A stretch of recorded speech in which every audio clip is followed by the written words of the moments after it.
What up, people? I'm gonna tell you something, man. Like I told you before, I have plenty of stories on, you know, my time of being incarcerated, and I have a lot of, stories in regards to, haters. I know some of y'all have probably seen some of my videos where I talk about loving haters. Um, I love haters because they're basically saying that you're doing a good job. You're doing something that they want to do, but they don't have the grit. They don't have the mental or emotional endurance or stamina or fortitude. But I'm gonna tell you something, man. The worst kind of hater is not the person that's over there. You know what I mean? It's not the person that's down the hallway. It's the person that you may sleep next to every night, that you may go to bed with, that knows everything about you.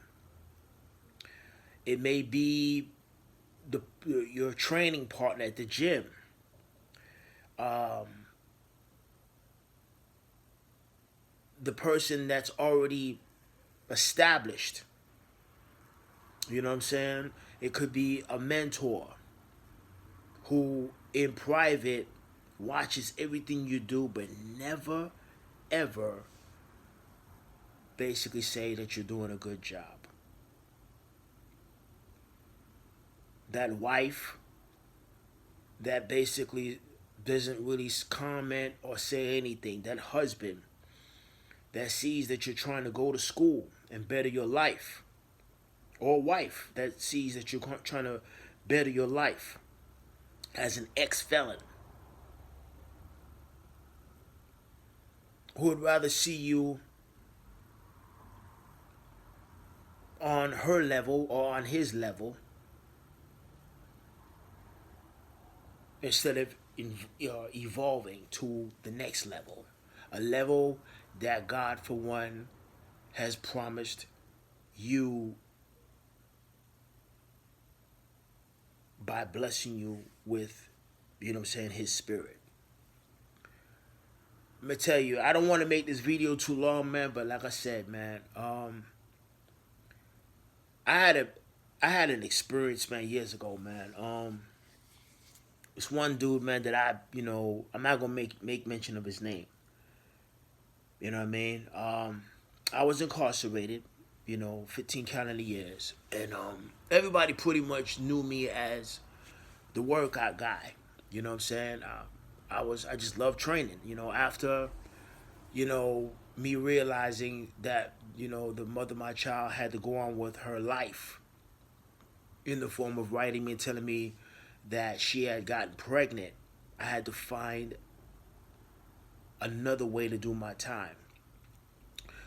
So basically, I was already working out, but I basically turned the volume up in the form of getting up 2, 3 in the morning. I would always get up 3 o'clock in the morning, but that's another video.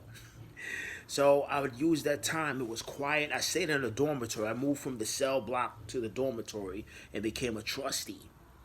And I would get up 2, 3 in the morning. I'd put on my radio and I'd do, Ken Shamrock's famous 500 body squats straight, Mike Tyson squats, body weight dips, 1,000 jumper jacks. But there was this one particular individual that came to me one day. Plus, I was working in the kitchen. A nice size, solid brother. You know what I mean? He came to me and told me, he said, man, you work out too much, man. You know what I'm saying? He was way over on the other side. But we were close. Like, he was, at that time I was practicing Islam. And he came from the other side. He came over and told me, man, you work out too much, man. And I'm like, why are you worried about that, bro? I'm going to do my thing. You know what I mean? But he had a calm exterior that really threw me off because you didn't know what he was thinking. And that's what kind of threw me off. But I never paid attention to how I felt until later on.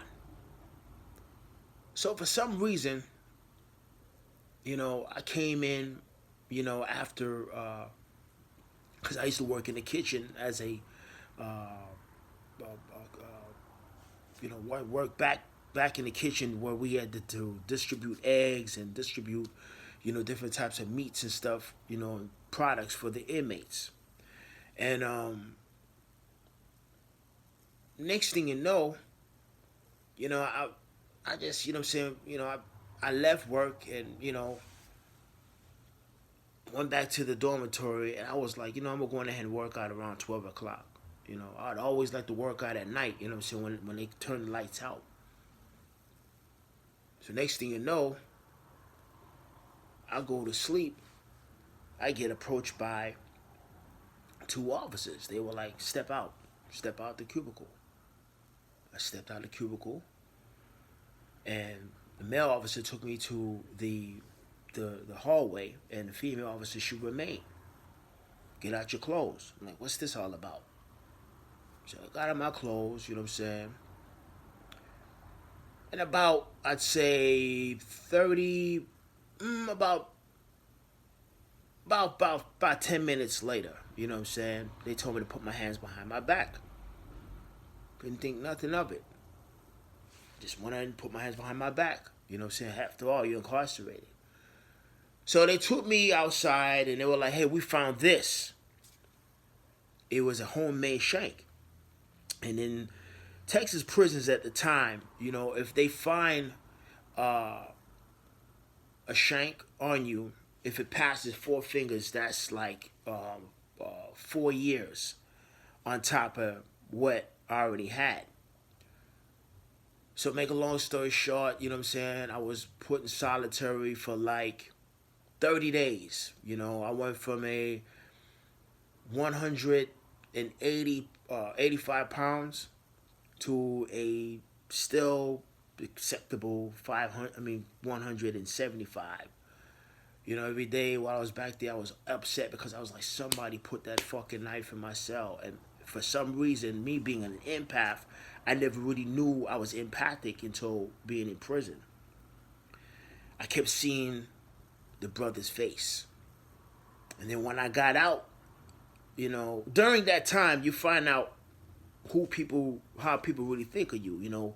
Certain individuals that I, literally thought that were my homeboy, or because it was one individual. He was from Brownsville, Brooklyn. He walked right by, and I'm like, yo, what's up? He became a different person. Like, wow. They all, a lot of people did not like me because I didn't socialize. I didn't do what the prison considered right or what was acceptable. I just wanted to work out, do my time, especially after finding out my baby mom was pregnant for another man. I didn't want to think about it. So, make a long story short, you know what I'm saying? I had got out, and one dude was like, man, that, one of your Muslim brothers did that, man. And I'm like, at that time, I was like, I was just ready to, like, get busy, yo. You know what I'm saying? I didn't need no knife in prison or none of that. I wasn't part of no gang. I just wanted whoever did it, yo, shoot me a fair one, yo. You know what I mean? So, make a long story short, man, I, what I'm saying, the same guy that, I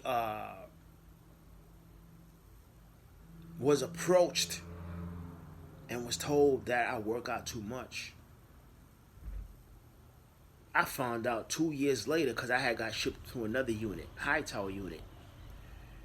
Yeah, they told me this guy, you know what I'm saying, by the name of Spider. He was like, say, man, you Doomsday? I said, yeah, my name Doomsday. You from New York? I said, yeah.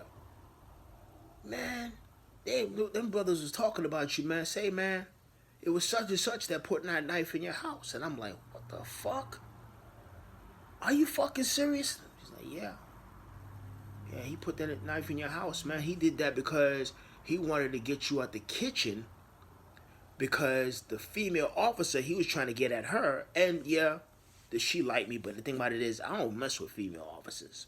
My thing is, if you know, come in prison, you mess with an inmate, you know what I'm saying? You might as well dig in the garbage can, because that just let me know what kind of standards you got. But yeah, man, I know what it's like to